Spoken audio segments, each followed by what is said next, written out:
Rompe fronteras, expande tus negocios. Networkers por Binational Link. Pues hoy tenemos una entrevista que no va a tener desperdicio porque vamos a tocar dos de los tres temas que desde mi punto de vista son los que más nos apasionan, sobre todo a los que somos hispanos. El fútbol y nuestra fe. Vamos a dejar fuera la política por el día de hoy, que sería otro tema que siempre dicen, ese tema no hay que abordarlo en las familias para no meterse uno en problemas. Pero hoy vamos a nuestro entrevistado, que me da mucho gusto tenerlo el día de hoy, el privilegio de poderlo entrevistar. Es un gran conector, es un gran ser humano. Yo desde que lo conozco, siempre que trata de ayudar, siempre tiene en su celular varios contactos que me puede compartir. Así que este programa se llama justo, este podcast, Networkers.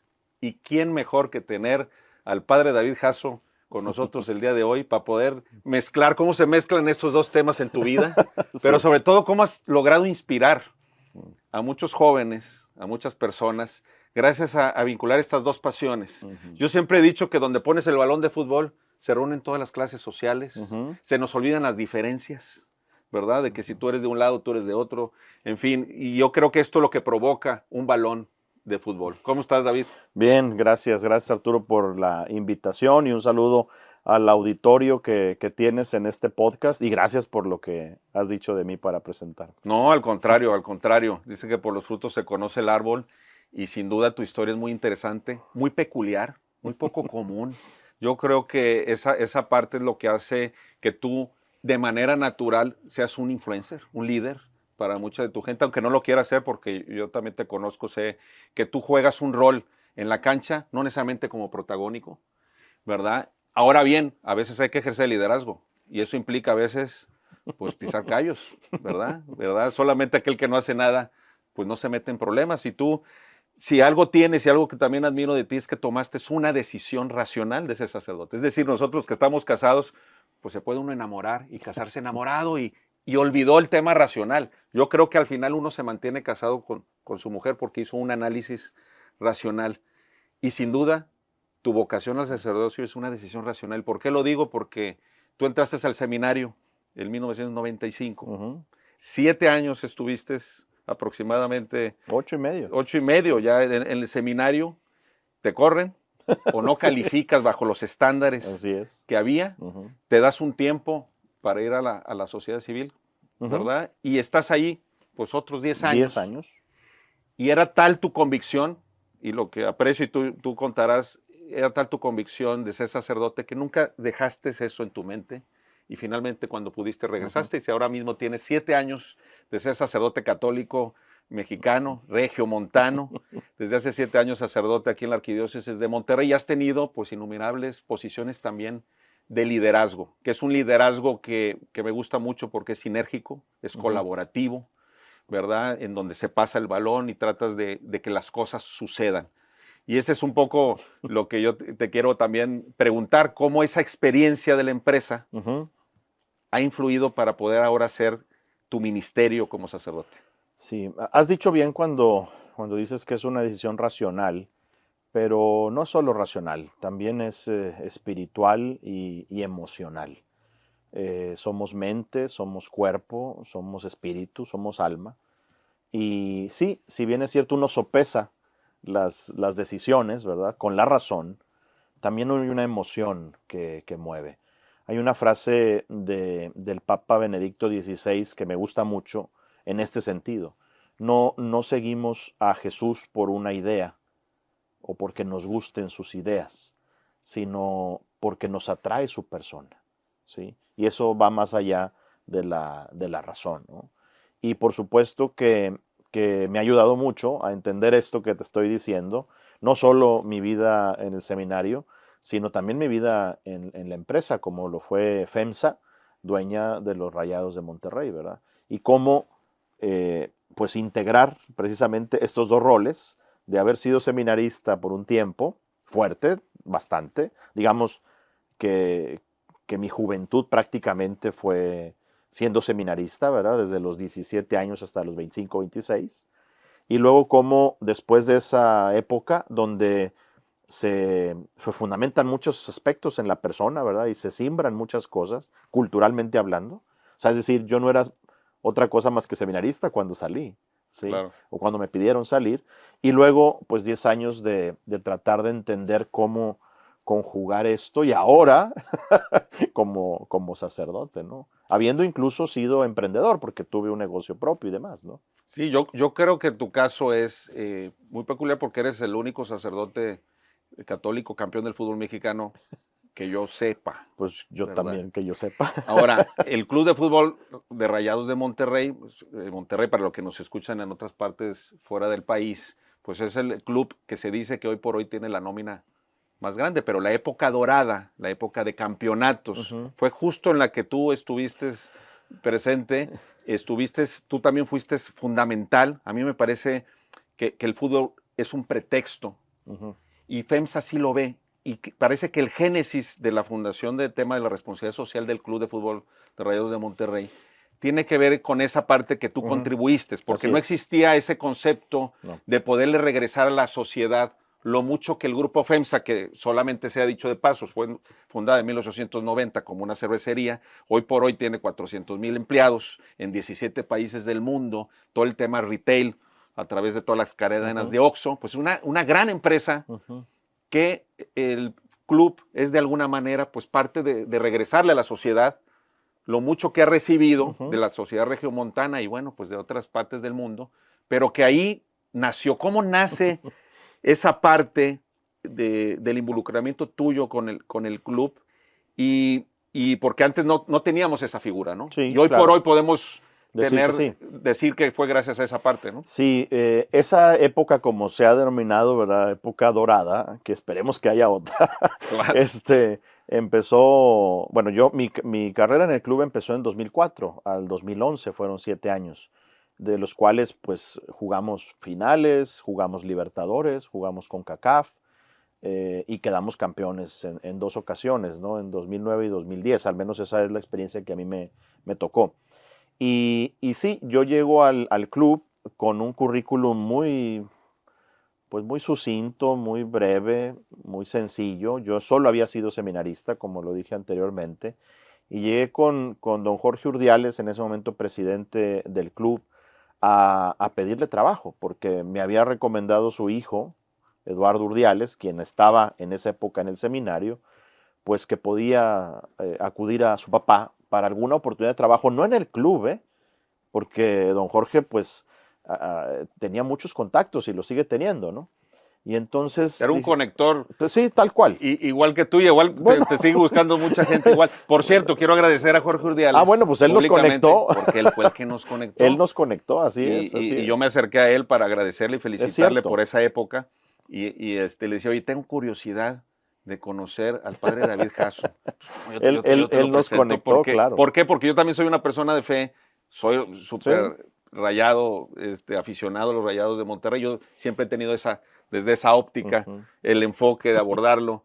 Y bueno, sin duda, para los que somos fan, gran envidia haber estado de la buena en tomar decisiones, ¿verdad? En poder influir en el vestuario, ¿no? Sí, fue así que don Jorge me dice, mira, pues no tenemos ahorita una vacante como tal, pero saca de su escritorio unas hojitas de una presentación de PowerPoint impresa en esa época y me dice, este es el programa que se llama Pintando Rayas en la Comunidad. Revísalo, queremos devolver a la afición de lo mucho de que nos da.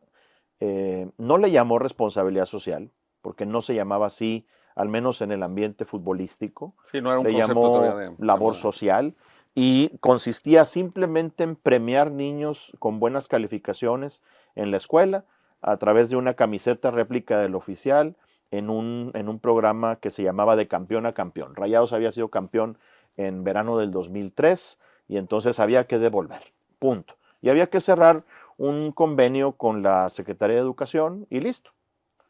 Dijo, pero ¿qué le puedes aportar a un proyecto como este? Que incluía visitas de los niños al campo de entrenamiento, al Cerrito en aquel entonces, incluía hacer colectas en torno al estadio. Ya se hacían algunas cosas, pero muy en la línea del marketing, no de la labor social o de esta retribución a la comunidad que FEMSA lo tenía claro ya desde hacía tiempo. Y entonces yo le contesté que podía aportarle sensibilidad. y creo que me salió del corazón la respuesta porque, pues si yo había pasado mucho tiempo en la comunidad, yo había sido seminarista, tenía experiencia en estar con la comunidad, en los apostolados, en las parroquias, en los distintos proyectos que tenía el seminario, y eso me fascinaba estar con la gente y en la comunidad. Entonces yo le dije, puedo aportar sensibilidad. Tuve una entrevista segunda ahí mismo con mi primera jefa, Betty Ruiz, que era la responsable de mercadotecnia en ese entonces. Hubo buena química, coincidimos en algunos puntos. Era un trabajo de medio turno, no era de turno completo. Yo pensaba, es ideal porque me permite seguir estudiando. Yo había empezado una carrera y entonces todo se acomodó para que pudiera empezar con eso, que fueron las semillas de lo que ahora el club llama responsabilidad social, ¿verdad? Y que gracias a FEMSA pues se ha ido consolidando con estrategias claras, ¿verdad? Lo que empezó con pequeños esfuerzos de llevar a un jugador a un hospital, o de llevar a un jugador a una escuela, o de llevar la escuela al campo de entrenamiento, o de comprometernos en campañas más sólidas, de intercambiar pistolas por juguetes y por balones y cosas más serias en la cuestión de la seguridad, o promover un número de denuncia anónima en esa época con el gobierno del estado, a cosas también que impactaban a la comunidad en intercambiar el gol del local por despensas, cosa que no sucedía en el fútbol mexicano, solo lo daba una empresa patrocinadora con la televisora, pero nadie daba de su propio dinero y de los patrocinadores pues algo concreto, como eran despensas para familias a través de Cáritas, en fin, todo eso se empezó a gestar en esa época y creo que todo contribuye para el éxito deportivo de un club, ¿no? Oye, ¿y alguna anécdota que te haya marcado, que te haya conmovido en el paso por el club? Por ejemplo, ahorita que dices ese tema social, yo ahora estoy leyendo un libro que se llama Hijos Sensibles, Hijos Felices. Y da cuenta que estaba describiendo a mi hijo Patricio, sí, cómo no, de 10 años. Y él tiene mucha empatía. Y yo creo que en estas posiciones, y como tú la tienes, se necesita tener mucha empatía. Y luego cuando ves lo que sucede dentro de la cancha, cómo impacta fuera de ella. Por eso me ha gustado mucho el lema en la vida y en la cancha. Sí, cómo no, lo vine a hacer, claro. A ver, cuéntame esa parte. Lo vine a hacer porque la intención del club era precisamente conectar cancha con tribuna y fútbol con la vida, ¿no? Entonces, creo que Rayados no fue consciente de lo que impactó esa frase en su inicio. La propuso, por supuesto, una agencia, en fin, como sucede normalmente en estos lugares. Claro que influyó mucho José González Ornelas, en ese tiempo representante de FEMSA en el club. Influyó, por supuesto, Luis Miguel Salvador y Jorge Urdiales y otras personas. Pero en la vida y en la cancha marca una característica, un sello de lo que quiere ser el Club de Fútbol Monterrey, al menos en una comunidad o en una sociedad como la es la Regiomontana, donde nuestra vida fluye por el fútbol, se rige por el fútbol. Y recordando una anécdota, hay muchas, pero una que me tocó fue, llevamos al Brinquitos Fernández, Alex Fernández, aquel jugador brasileño que tuvo Rayados delantero, a un hospital. Un niño enfermo de cáncer terminal, pues quería conocerlo, ¿sí? Yo no fui ese día, pero gestioné todo para que sucediera. Le llevaron una camiseta, una gorra, firmaron autógrafos, debo tener una foto por ahí. Y pasó el tiempo. Y pues perdimos la huella de lo que había pasado. No sé decirte cuánto tiempo pasó. Pero entonces una mañana en el entrenamiento me pregunta Alex, oye, aquel niño, ¿cómo está? No sé, déjame preguntar. Y pregunté y el niño recién había fallecido. Es una conexión tremenda, ¿verdad? Que me sensibilizó a mí, lo sensibilizó a él y que no alcanzas a comprender ni a entender, ¿verdad? Claro. Sí, para mí era muy concreta, muy clara, sí, pero al final dices tú, ¿Qué pasó por la mente de este jugador famoso, internacionalmente conocido, goleador, que lo llevara a pensar en ese niño? Solo Dios, ¿no? Hay cosas que solo se explican así, ¿no? Y como esas otras donde, por ejemplo, fuimos a reconocer a internos del penal, del Estado, del Centro de Readaptación Social, de la cárcel, porque pues se habían limpiado, digamos, ya no tenían droga y habían pasado por un proceso de desintoxicación y pidieron que Jorge Urdiales fuera su padrino y pues lo acompañamos con un par de jugadores. Pero de ahí luego surgió que el preparador físico, el doctor, el jefe de prensa y un servidor diéramos una clínica de rehabilitación física, de preparación física, de prevención de lesiones y de aspectos de mercadotecnia y todo para contar un poco entre los internos. Son experiencias que marcan, porque pues es gente pobre, sencilla, olvidada, ¿verdad? Y que un club ponga los ojos en esas personas, o la campaña que hicimos de las pulseras, recordarás esas pulseras de Armstrong que se pusieron de moda, esas amarillas. Pues hicimos nosotros unas pulseras naranjas, azules y blancas. Era la época en la que salió el color naranja en el uniforme y era parte ya de un color oficial, ¿no? Y estas primeras ventas de estas pulseras ayudaron a la Casa Simón de Betania, que atiende a niños y a personas con enfermedades terminales. Entonces estás tocando vidas, ¿verdad? Y cómo el fútbol marca la vida de la persona y llega a tocar esas fibras sensibles, tanto de los jugadores o directivos como de los aficionados. ¿No? Y poniendo un poco contexto, ¿por qué te tocó esto a primera fila? Es que tú en esos años que estuviste en el club, empezaste con el tema de responsabilidad social y con un trabajo medio tiempo, recuerdo que también me comentabas, luego full time, y llegaste a ser gerente deportivo, Sí. Llegaste a ser encargado de prensa del club. Una parte, sí, una parte del de club. la época, sí. Y eso significa, bueno, que tienes una vinculación directa con FEMSA, con jugadores, con directiva.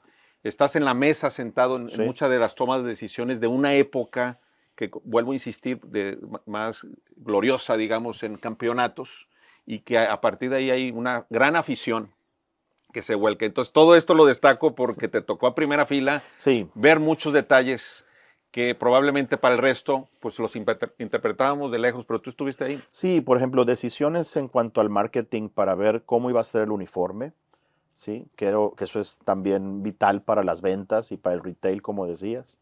Definirlo con la marca en ese entonces patrocinadora, Nike, y ver cómo una empresa toma esas decisiones es impresionante, ¿no? Con 1 año y medio de anticipación. Lo que luego los medios pues agarraban como la nota principal del día, nosotros lo sabíamos 1 año y medio antes, ¿verdad? Y cómo estudiaban la ciudad y cómo se daban cuenta de rasgos característicos regiomontanos que había que pues impactar a través de un uniforme, ¿no? Y unos colores. O aspectos como el draft, este sistema que existe en México, ¿verdad? Para la transferencia de jugadores, y me tocó estar varios drafts también. No en la línea de la negociación, sino en la línea de la preparación para que mis jefes tuvieran todo en orden, pero sí sobre todo para tener una carpeta de nombres y estadística de los jugadores jóvenes que pretendíamos acomodar en algunos equipos, o decisiones como la recepción del nuevo técnico, ¿verdad? Y acomodarlo en un hotel y luego buscarle casa, y a los jugadores también extranjeros con sus documentos oficiales para que trabajaran en el país, porque se requiere también estar legalmente en el país como trabajador, y así muchas experiencias también con las familias, ofrecerles 2, 3, 4 colegios para que ellos tomaran una decisión y que pudieran educar a sus hijos, en fin, muchas cosas que no se ven, pero con esto me haces recordar la misión de mi puesto. Cuando fui gerente deportivo, pues obviamente había que llenar la descripción, ¿verdad?, de puesto. Y mi misión era contribuir al éxito deportivo, ¿sí?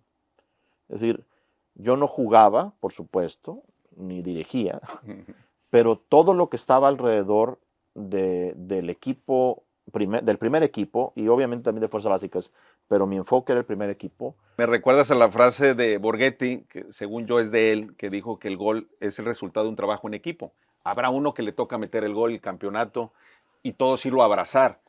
Pero el campeonato se logra desde estos detalles logísticos que también implican que el jugador llegue en las mejores circunstancias, que psicológicamente y anímicamente esté integrado a la sociedad. Fíjate, algo que yo siempre les pregunto cuando me encuentro algún jugador y tengo la oportunidad de conversar con él es, ¿cómo te está tratando Monterrey? Sobre todo los extranjeros o los que no han vivido aquí. ¿Cómo te sientes? Porque a veces uno como fan, lo único que hace es tomarse la foto. Y es una relación muy utilitaria, digamos, sí. muy Transaccional. muy pragmática, transaccional, y me firma la camiseta y demás. Pero no nos acercamos al ser humano, y ahí quiero llegar a ese otro tema que escuché también recientemente, que es imposible no enamorarse de una persona si conoce su historia. Claro. Y yo creo que tú te fuiste impregnando, conociendo la historia de los jugadores, Sí. que a veces uno como aficionado puede verlo desde lejos. Oye, ganan una millonada, que es verdad, y mira cómo juegan y demás. Pero estoy seguro que si hubiera más ejercicios de conocer la vida de los jugadores, como ahorita ya veo que hay algunos jugadores que están en redes sociales, Es otra época. comparten su vida, y ahora pues también por razones de seguridad hay que entenderlo, a veces también uno se cierra por temas de seguridad y saber su familia, mostrar a su familia, pero al final son seres humanos comunes y corrientes con sus necesidades, les afecta mucho los abucheos. También siento yo, a ver, ¿qué notabas tú? Sí pesa una afición apoyándote, pero también cómo te puede jugar en contra o te reta, porque un jugador de esa liga, bueno, también mi papá me enseñó que cuando te gritan, pues te creces, ¿no? Oye, que no se puede, ¿cómo que no se puede? Y te creces, ¿no? Hay algo que se llama atención selectiva. O sea, los jugadores están tan metidos en el partido, si es que lo están, que no escuchan más que lo que deben de escuchar. Sí. Y eso es impresionante, porque está hablando de estar jugando en torno a una afición de 50, 60 mil personas, ¿verdad? O 30 mil personas. Pero hay una atención selectiva. Uno pone atención en lo que quiere, aunque las cosas estén alrededor. Claro que son conscientes, porque por eso hacen así, ¿verdad? Sí, y por eso también hacen así, ¿no? O sea, pero es en el festejo, ¿te fijas? O en el momento en el que rompe la dinámica del juego. Claro. No llevan el balón y están... no, ellos están en lo que están, ¿sí? Cuando se distraen, bueno, vienen todo lo que ya sabemos, ¿no? Claro que pesa un estadio, se siente la vibra, la energía de la gente. Yo tuve oportunidad de estar, por ejemplo, en el centro del campo del Estadio Azteca antes de un partido, y es impresionante, ¿verdad? O sea, es impresionante mirar hacia arriba. 100,000 almas, sí. sí. ¿Qué dices tú? Qué cosa tan tremenda, ¿verdad? O previo a un clásico, caminar alrededor, ¿sí? Con Luis Miguel Salvador, y nos gritaban, pero de todo, ¿verdad?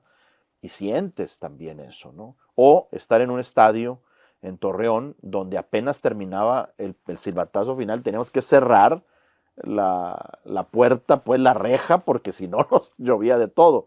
Es decir, la afición se hace sentir, para bien y a veces para mal, lamentablemente, ¿no?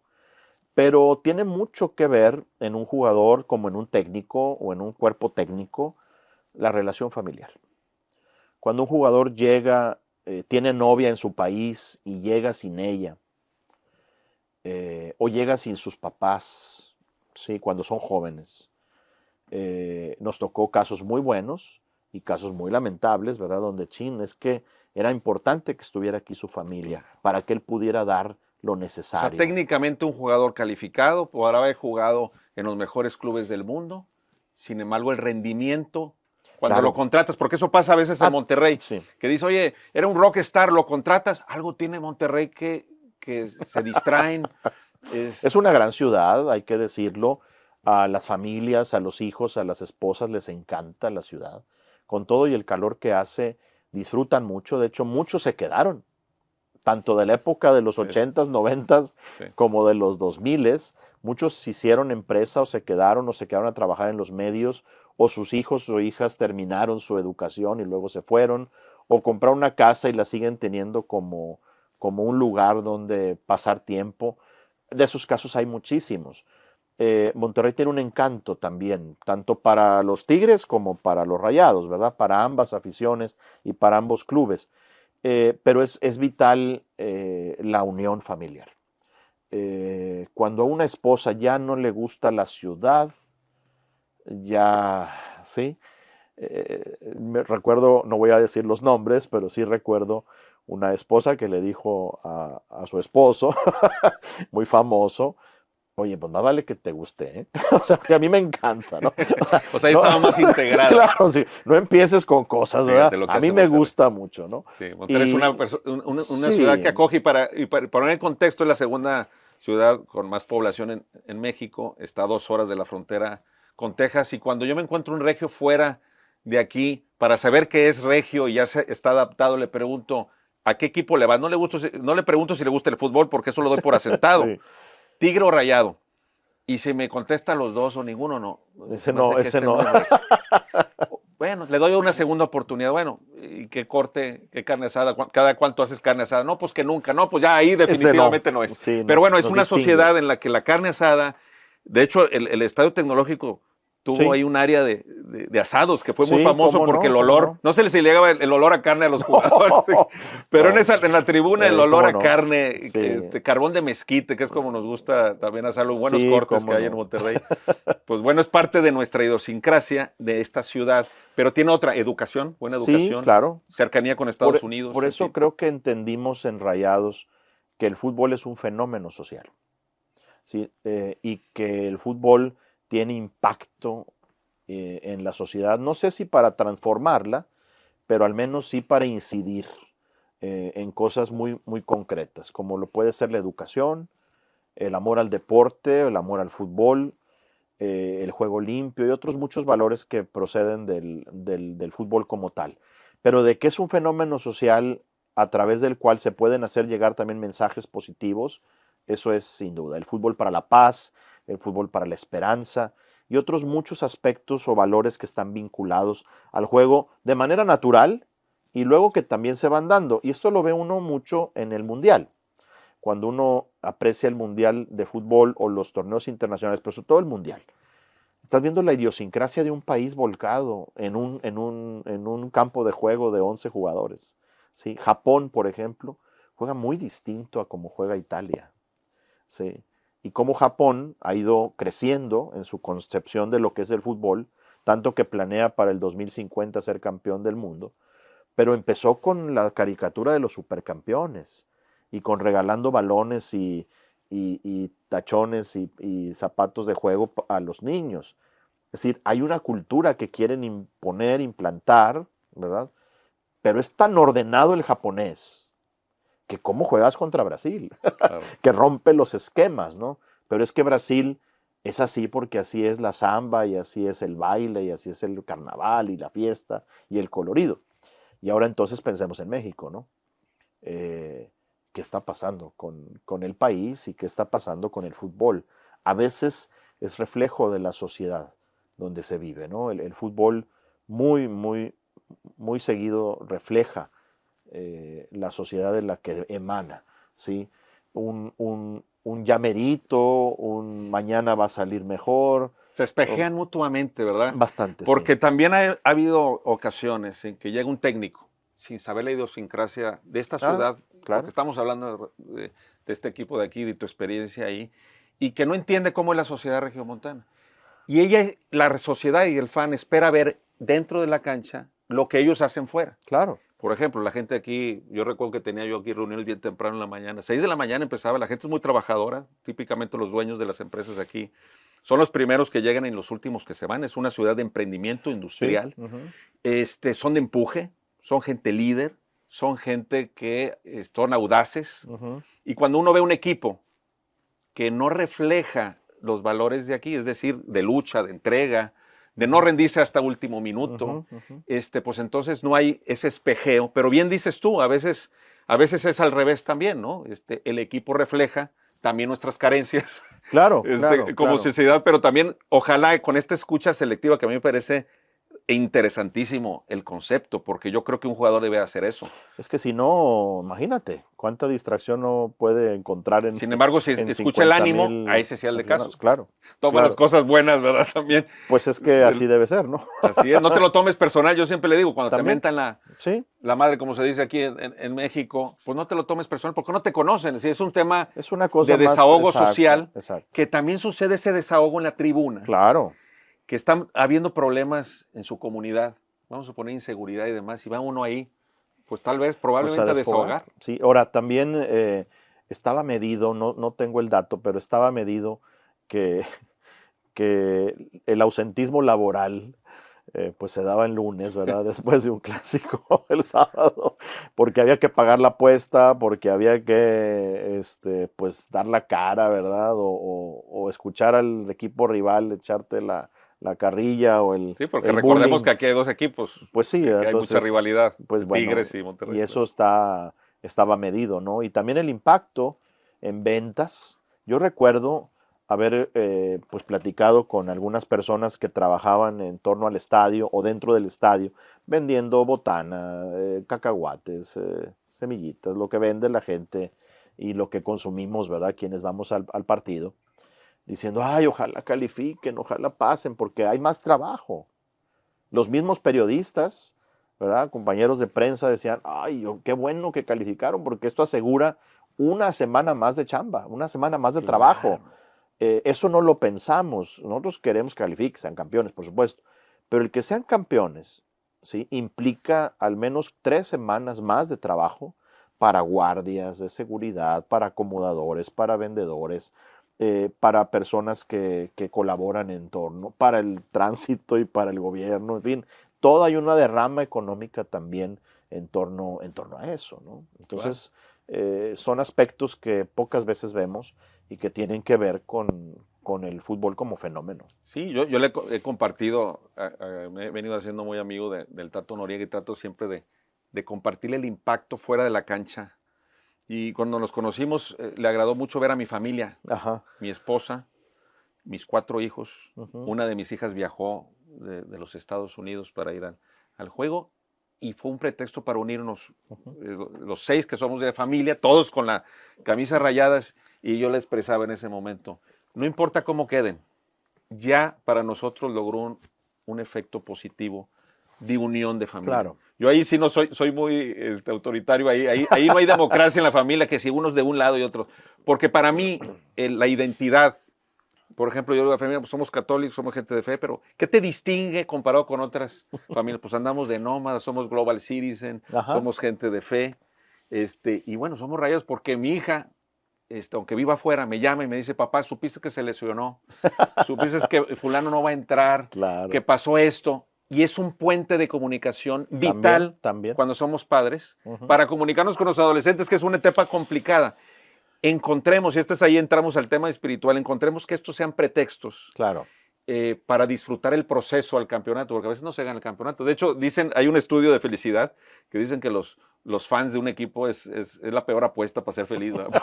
Porque pues típicamente, salvo que seas aficionado al Real Madrid, por eso hay tanta gente aficionada al Real Madrid, por ejemplo, equipos que siempre ganan, porque la felicidad de un fan, pues normalmente pues, siempre pierden más a veces de lo que puedan ganar. Pero si encontramos el otro enfoque, que hay que disfrutar el proceso, claro. En este caso ir a un partido de fútbol, reunirse en la carnita asada, que como nos gusta acá, convivencia con amigos, sabes que ahí vas a ir a ver a tus amigos, un pretexto para hacerlo.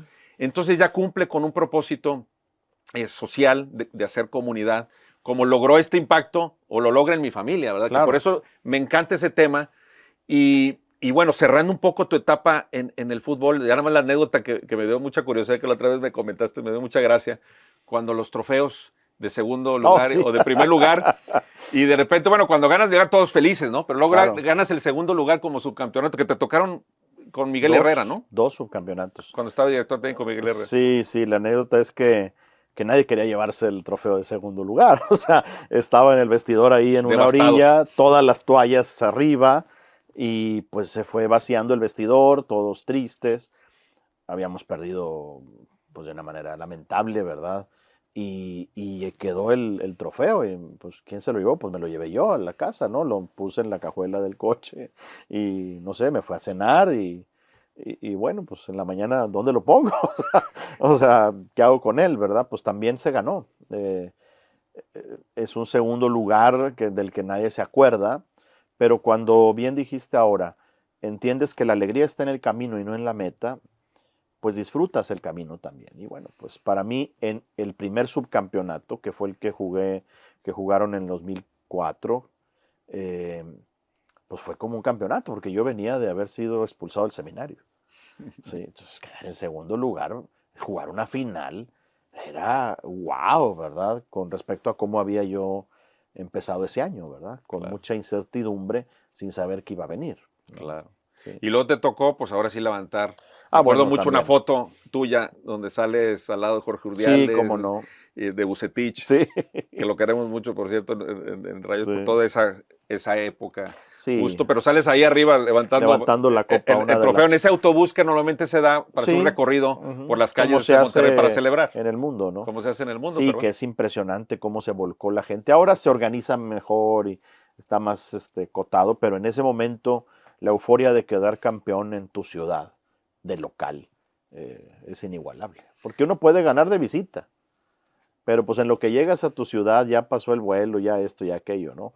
Pero ganar en tu ciudad y saber que al otro día habrá un desfile, que por cierto hubo una misa que celebramos para darle gracias a Dios por esto, y luego el desfile por la ciudad es fenomenal. Sí. Es fenomenal. Ahora está cumpliendo 80 años el club. Sí. Y decíamos, compartíamos tú y yo, ojalá esa parte espiritual no se pierda, porque cuando a Diosito dice que lo buscamos, pues cuando nos empieza a ir mal y empezamos a rogarle, de repente nos va bien y creemos que es gracias a nosotros y lo ocultamos. Viene 80 años que hay que agradecer, Claro. la verdad, y qué mejor manera de hacerlo en una sociedad como es la regiomontana, también de mucha fe, dándole gracias al Creador.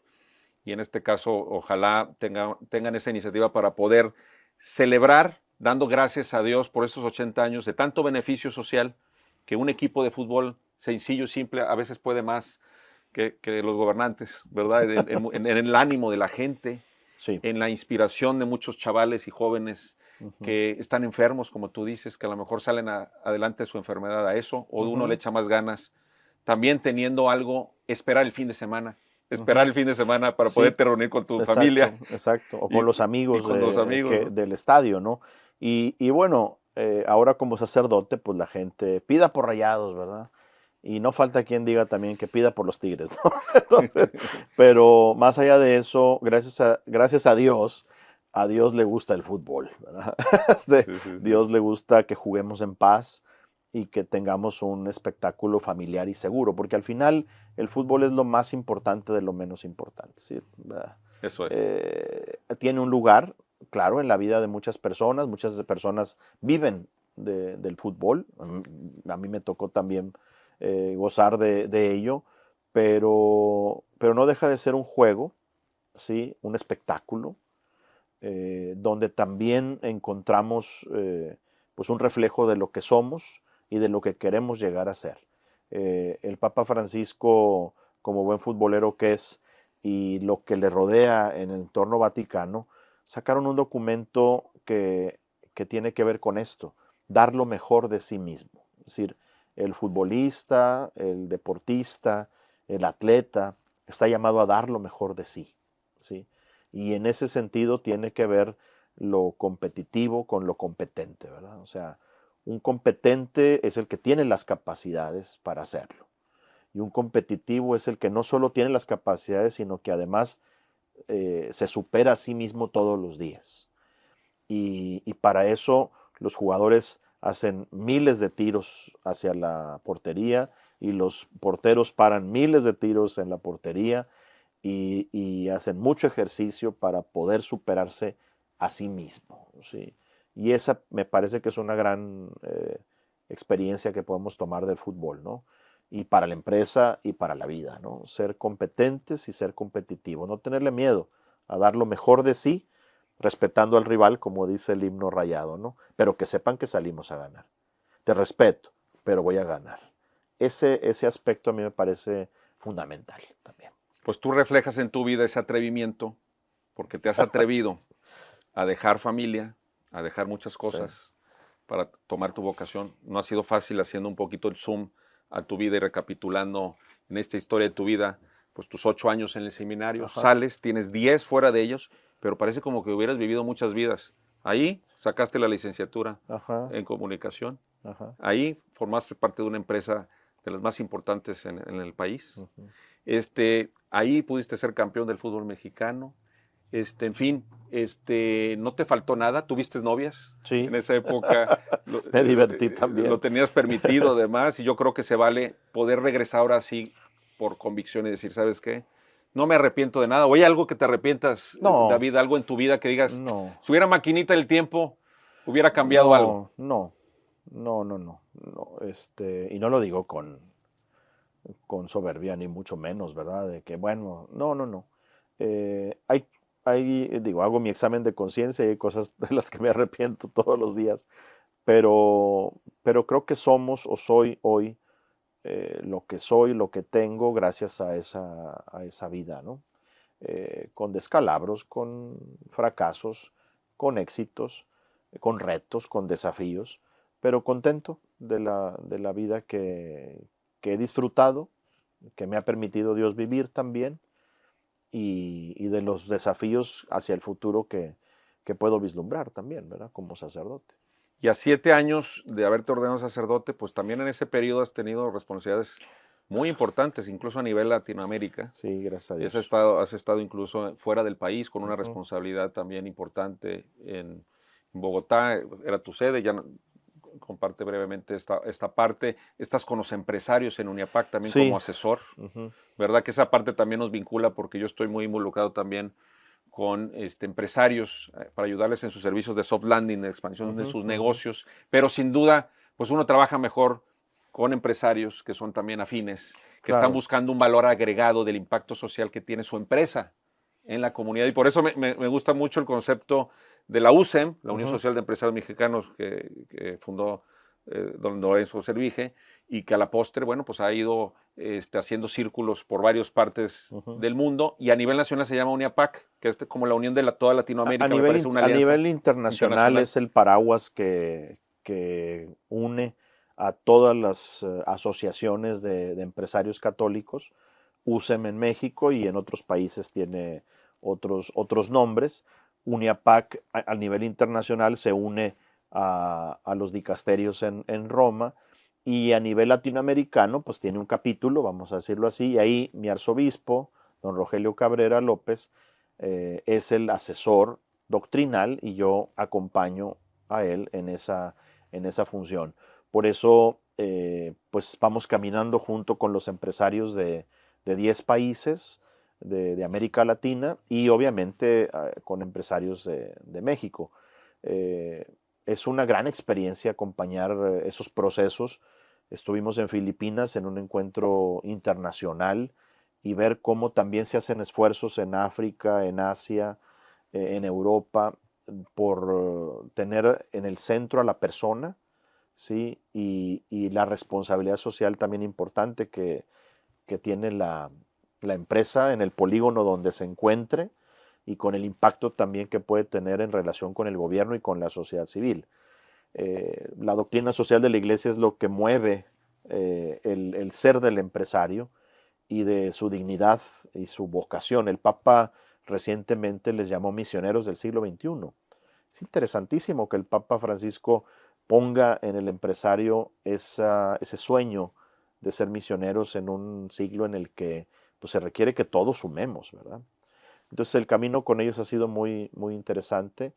He podido trabajar también con los obispos de México en la conferencia episcopal, en el Consejo Episcopal Latinoamericano, como ya lo decías, en el CELAM, como secretario adjunto, lo que me ha dado la posibilidad de ver la película completa de la historia de la iglesia actual y de cómo va caminando la iglesia. Lo digo con mucha modestia y humildad, sencillez, darse cuenta de cómo todo está conectado y de cómo el Papa Francisco ha pedido que caminemos juntos, porque cada quien por su lado y solos no podríamos hacer nada, ¿no? En una época de inteligencia artificial, de algoritmos y de retos y desafíos medioambientales tremendos, ¿verdad? De guerra, de pobreza, de marginación, de populismos, en fin, de situaciones que estamos viviendo, que no son ajenas al ser humano, que las han vivido en otras épocas de la historia, pero que nunca como ahora, con toda la expansión que significa también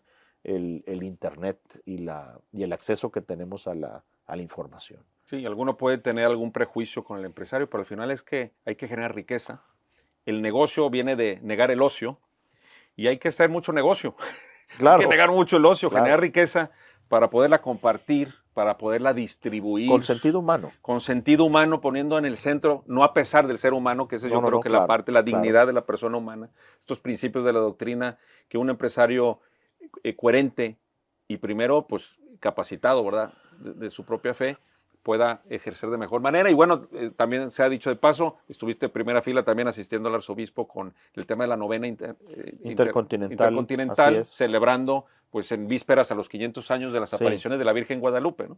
Sí, que también es un proyecto lanzado por el Papa en Roma, muy interesante, que tiene un impacto, sí, nacional, México, porque ahí fue donde se apareció la Virgen en 1531, pero que marca un hito también en la evangelización y en la promoción de la persona, hablando de San Juan Diego, por ejemplo, ¿no?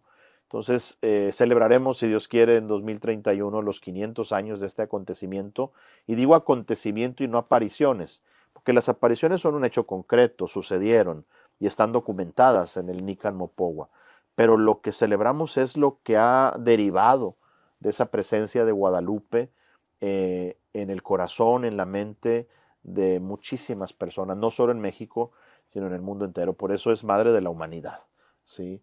Eso también creo que nos simbra ahora, en esta época que estamos viviendo, y que viviremos también en el 2033, con los 2000 años de la redención. Es decir, hay celebraciones importantes, y llama la atención, por el tema que hemos comentado, cómo los objetivos del desarrollo sostenible están con vistas a 2030. Y en el 31 Guadalupe, y en el 33 la redención, es decir, como que todo va confluyendo a buscar tener un mejor país, un mejor mundo, una mejor comunidad, ¿verdad? Que creo que es a lo que venimos también, ¿no? A hacer el bien. No, pues estamos atentos a estos signos de los tiempos que estamos viviendo. Pongamos nuestro granito de arena, cada uno en su realidad, que le compete como tú lo has hecho, y gracias a que eres un bicho raro, dentro de la iglesia estás haciendo mucho bien. Obviamente hay que tomar decisiones. Claro. Y al tomar decisiones, pues bueno, no se ven afectados o no. No importa, sé como eres, auténtico. Creo que eso es lo que genera que muchos te queramos, que muchos te apreciemos, David, que muchos procuremos seguir al lado tuyo de personas como tú, persona que siempre está ávida de conectar con otro, de poder ayudar. Y bueno, por eso también es esencia, y por eso un poquito también me reflejo contigo, porque eso también hago yo poco. Yo me defino también como un conector, poder ayudar lo más que podamos, y luego se nos regresa por añadidura. Como estoy seguro que a ti se va a multiplicar. Obviamente no ha sido fácil, obviamente pues ha habido retos en el camino, pero la cosa es levantarse rápido, superarlos y poder otra vez hacer iglesia, que tanta falta nos hace, ¿no? Ver qué nos mantiene más en común. No sé si algo más como que quieras comentar ya para cerrar. No, pues agradecerte esta entrevista muy sui generis, muy, muy particular, porque me hiciste preguntas que pocas veces me hacen en público. Este tipo de comentarios a veces salen en la carnita asada o en el pasillo o en la plática familiar. Y me ha dado gusto porque me hace consciente del desafío que tenemos, ¿no? Al que mucho se le da, mucho se le exige. Y tengo el desafío, como tú lo tienes, como lo tienen quienes nos escuchan, de dar lo mejor de nosotros mismos. Con altas y bajas, como es la vida, ¿verdad? Con éxitos y con fracasos, pero con el compromiso de dar lo mejor de sí.